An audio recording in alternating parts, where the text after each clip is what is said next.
అందరికీ నమస్కారం అండి. బౌద్ధం ఏం చెప్తుందంటే 3 ప్రధాన బుద్ధిస్ట్ సాధనలు. అది గనుక చూస్తే హ్మ్. బౌద్ధ మతం ప్రధాన సిద్ధాంతాలు మరియు సాధనలపై లోతైన మార్గదర్శక అవగాహనను అందిస్తుంది. బౌద్ధ బోధనలను ఏ విధంగా అనుసరించినప్పటికీ ఆధ్యాత్మిక అభివృద్ధికి మరియు బుద్ధిని బోధనల పరమ లక్ష్యమైన మనసును దుఃఖం మరియు అసంతృప్తి నుండి విముక్తి చేయడానికి 3 ముఖ్య సాధనలు తప్పనిసరి అని ప్రత్యేకంగా చెప్తారు. ఆ సాధనలు బుద్ధుని దృష్టిలో జీవితం సహజంగానే అసంతృప్తిపై ఆధారపడిందే అని వివరిస్తూ, జీవితాన్ని లోతుగా జ్ఞానంతో అవగాహన చేసుకోవడం ద్వారా విముక్తి సాధ్యమవుతుందని చెప్తుంది. ఈ జ్ఞానోదయ స్థితికి చేరి మనసును విముక్తి చేయడానికి బుద్ధుడు ఈ 3 సాధనలను జీవితంలో ఆచరణకు అనువైన శిక్షణ రూపంలో పరిచయం చేశాడు. ఆ మూడింటిలో మొదటి ముఖ్య సాధన ఏమిటంటే శీల. శీల అంటే నైతిక ప్రవర్తన. శీల అనగా శారీరక చర్యలు మరియు మాటలు నియంత్రణలో కలిగి ఉండటాన్ని సూచిస్తుంది. మన ప్రవర్తన మరియు మాటలు మనకు మాత్రమే కాకుండా, మన చుట్టూ ఉన్న అందరిపై కూడా బలమైన ప్రభావం చూపుతాయని నొక్కి చెబుతుంది. ఈ ప్రవర్తన మరియు మాటలు ఇతరుల జీవితాన్ని ప్రభావితం చేస్తాయి కనుక, బుద్ధుడు ప్రవర్తనను పవిత్రంగా మార్చుకోవాలని, శుభకార్యాలు మరియు శుభ మాటలు మాట్లాడాలని సూచించారు. కాబట్టి శీల అనేది శరీర, మాట, ప్రవర్తనలను ని నైతికంగా నియంత్రించడమే. గృహస్థు బౌద్ధ భక్తుల కోసం శీలను పాటించడానికి 5 శీలాలను సూచిస్తుంది. దీనినే పంచశీల అని అంటారు. ప్రాణులను హతమార్చకూడదు. ఏ జీవిని చంపకుండా ఉండాలని, దీనివల్ల శారీరక నియంత్రణ పెంపొందుతుందని సూచిస్తుంది. అలాగే దొంగతనం చేయకూడదు. ఇతరుల అనుమతి లేకుండా వారి వస్తువులను తీసుకోకూడదు. ఇది కూడా శారీరక నియంత్రణకు దోహదం చేస్తుంది. అలాగే లైంగిక దుర్వినియోగం చేయకూడదు. లైంగిక విషయాల్లో సరైన శారీరక నియంత్రణను పాటించాలి. అబద్ధం చెప్పకూడదు. మాటలలో నియంత్రణలో ఉండి ఇతరుల విశ్వాసాన్ని ద్రోహం చేయకూడదు. మత్తు పదార్థాలు ఉపయోగించకూడదు. మద్యం మరియు ఇతర మత్తు పదార్థాలకు దూరంగా ఉంచి వాటి వల్ల కలిగే హాని నుంచి మన జీవితాన్ని రక్షించుకోవాలి. ఈ 5 శీలాలను క్రమపద్ధతిగా పాటించడం ద్వారా వ్యక్తి శారీరకంగా నియంత్రణతో కూడిన జీవితాన్ని గడపగలడు. ఈ విధమైన నైతిక జీవితం గడపడానికి ప్రధాన కారణం పశ్చాత్తాపం లేకుండా జీవించడం. ఎందుకంటే జీవహింస, దొంగతనం, లైంగిక దుర్వినియోగం, అబద్ధం, మత్తు పదార్థాలు వంటి అనైతిక చర్యలు ఎప్పటికైనా భయం, పశ్చాత్తాపం మరియు ఆందోళనకు దారితీస్తాయని బౌద్ధం చెప్తుంది. కాబట్టి ఇవి చేయకపోవడం ద్వారా మనిషి పశ్చాత్తాపరహిత జీవితం గడపగలడు. అలాగే రెండవ సాధన సమాధి. అంటే బౌద్ధంలో మిత్రులారా అర్థం చేసుకోండి. బౌద్ధంలో సమాధి అంటే ఏకాగ్రత అని అర్థం.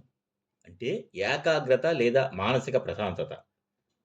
సమాధి శీల ఆధారంగా బలపడుతుందని స్పష్టంగా చెప్తుంది. శీలను పాటించిన వ్యక్తి నైతిక జీవితాన్ని గడపడం వలన పశ్చాత్తాపం తగ్గుతుంది. ఈ పశ్చాత్తాపం లేకపోవడం ఆనందాన్ని కలుగజేస్తుంది. ఎందుకంటే చాలా ఆందోళనలు గత అనైతిక చర్యల నుంచే పుడుతుంది. శీల జీవితం శుభ మనసును, శాంతియుతమైన స్థితిని కలిగిస్తుంది. ఇది సమాధి అభివృద్ధికి పునాది. సమాధి సాధన యొక్క ప్రధాన లక్ష్యం స్పష్టంగా ఆలోచించే సామర్థ్యం పొందడం. బుద్ధుడు మనసు చంచలంగా ఉన్నప్పుడు అది స్పష్టమైన ఆలోచనను దూరం చేస్తుందని గ్రహించారు. స్పష్టమైన ఆలోచన ద్వారా మన జీవిత వాస్తవాన్ని నిజంగా అర్థం చేసుకోవచ్చు. సమాధిని అభివృద్ధి చేయడానికి బుద్ధుడు వివిధ ధ్యాన పద్ధతులను సూచించారు. అందులో ఒకటి సుత ధ్యానం. ఇది మనసును కేంద్రీకరించి అంతరంగ శాంతిని పెంపొందిస్తుంది. అలాగే ప్రేమాభివృద్ధి ధ్యానం, శ్వాస ధ్యానం మరియు మైండ్‌ఫుల్‌నెస్ వంటివి ధ్యానాలు కూడా దీనిలో భాగంగా ఉంటాయి. ఇవన్నీ కలిసి శాంతియుతమైన జీవితం కల్పిస్తాయి. అయితే ఈ శాంతి మరియు ఏకాగ్రత జీవితం కోసం ముందుగా నైతిక జీవితం అనివార్యమని బౌద్ధం చెప్తుంది. అలాగే మూడవ మరియు చివరి సాధన ఏంటంటే ప్రజ్ఞ లేదా జ్ఞానం. జ్ఞానం అంటే కేవలం నేర్చుకోవడమే కాదు. నిజమైన ప్రజ్ఞ అనేది మరింత లోతైంది. నిజమైన ప్రజ్ఞ 3 విధాలుగా సంపాదించబడుతుంది. అందులో ఒకటి సుతప్రజ్ఞ. అంటే చదివి నేర్చిన జ్ఞానం. చదవడం, ఉపన్యాసాలు వినడం మరియు బాహ్య ప్రపంచం నుండి జ్ఞానాన్ని సేకరించడం. అలాగే రెండోది చింతాప్రజ్ఞ. అంటే జ్ఞానంపై ఆలోచించిన జ్ఞానం. నేర్చుకున్న విషయాలపై లోతుగా ఆలోచించడం ద్వారా లభించే జ్ఞానం. ముఖ్యంగా బుద్ధుని బోధనలైన అనిత్యత వంటి జీవన సత్యాలపై ప్రతిబింబించడం ద్వారా ఈ జ్ఞానం పెరుగుతుంది. భావనా ప్రజ్ఞ. అంటే మూడోది భావనా ప్రజ్ఞ. అంటే అభ్యాసం ద్వారా పొందిన జ్ఞానం. ఇది అత్యంత ముఖ్యమైన ప్రజ్ఞారూపం. ఇది ముందు వాటి 2 జ్ఞానాలపై ఆధారపడుతుంది. భావనా ప్రజ్ఞ అనగా నేర్చుకున్న, ఆలోచించిన బోధనలను ధ్యానం మరియు ఆచరణ ద్వారా జీవితంలో అమలు చేయడం. భావన అంటే కేవలం ధ్యానం మాత్రమే కాదు. అభ్యాసం మరియు అభివృద్ధి మొత్తం ప్రక్రియ అని స్పష్టం చేస్తుంది.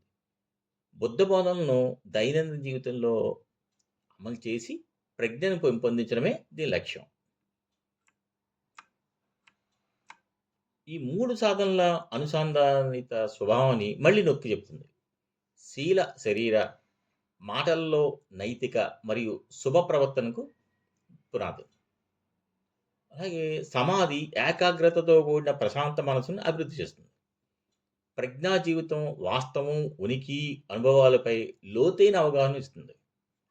ఈ 3 సాధనలను సక్రమంగా ఆచరించడం ద్వారా మనిషి విముక్తి వైపు పయనం సాగిస్తారు. అలాగే మనస్సు జ్ఞానోదయంగా సిద్ధంగా మారి జీవితాన్ని లోతుగా అర్థం చేసుకోగలదు.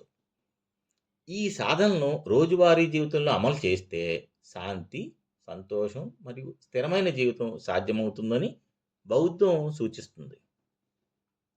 Thank you.